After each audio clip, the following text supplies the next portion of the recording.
সুপ্রিয় দর্শকবৃন্দ, আসসালামু আলাইকুম। কেমন আছেন আপনারা? আশা করি আল্লাহর রহমতে ভালো আছেন। যদি চ্যানেলটি ভালো লাগে অবশ্যই চ্যানেলটি সাবস্ক্রাইব করুন, পাশে থাকুন। প্রতিদিনের মতো আজকে এক আপু আমার চ্যানেল হাজির করেছি। মিডিয়া কি কারণ আসলে সেটা আপনাদের শোনাবো। আসসালামু আলাইকুম আপু, ওয়ালাইকুম আসসালাম। ভালো আছেন? জি, আলহামদুলিল্লাহ, আপনি ভালো আছেন? হ্যাঁ, ইনশাআল্লাহ ভালো আছি। একেবারে মেহেদি গাছ তোলা দাঁড়াইছেন, বিয়েতে বসবেন নাকি? বিয়ে বসার জন্যই তো প্রতিবেদন আইছি, তাই না?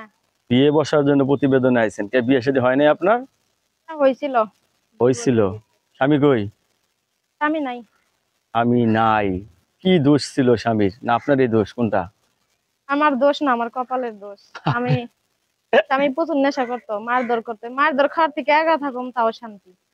এখন কি বিয়ে বসতে যাচ্ছেন? আল্লাহ যদি মনে মতো সেরকম পাই, বা আমার আমার মনের কষ্ট যদি সে বুঝে, তার কষ্ট আমি বুঝবো। মানে একজনের কষ্ট একজনে বুঝতে হবে। ছেলে মেয়ে আছে আপনার? হ্যাঁ, আছে। কয় ছেলে মেয়ে? আমার একটাই ছেলে। এখন নতুন করে সংসার করতে চাচ্ছেন? অনেকে তো বউ মারা গেছে, বউ চলে গেছে, এরা যদি আপনাকে বিয়ে করতে চায়? অসুবিধা না, আমার জন্য ভালো, একটু বয়স্ক মানুষ হলেই ভালো। আপনার জন্য ভালো, বয়স্ক মানুষ হলে আরো ভালো হয় না? বাহ, ছেলে মেয়ে হবে আরো? ইনশাল্লাহ নিলে তো হইবই।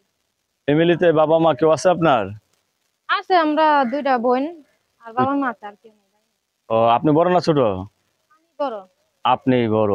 এখন বিয়ে বসতে চাচ্ছেন, ফ্যামিলিগত ভাবে চাপটা বাজবে না তো?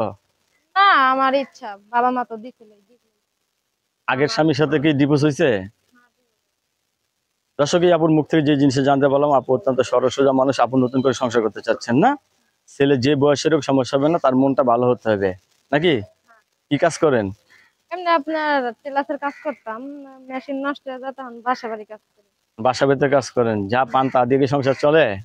চলে না দেখেই তো প্রতিবেদন আইলাম। যদি একটা মেয়ে তার একা থাকতে পারে না, স্বামীর প্রয়োজন আছে। স্বামীর প্রয়োজন আছে, স্বামী ছাড়া নারী চলতেই পারে না, ঠিক না? আপনার কাছে ধন্যবাদ আমার চ্যানেল সময় দেওয়ার জন্য। দর্শক, পরবর্তী একটি মেয়ের ভিডিওর জন্য অবশ্যই অপেক্ষা করবেন।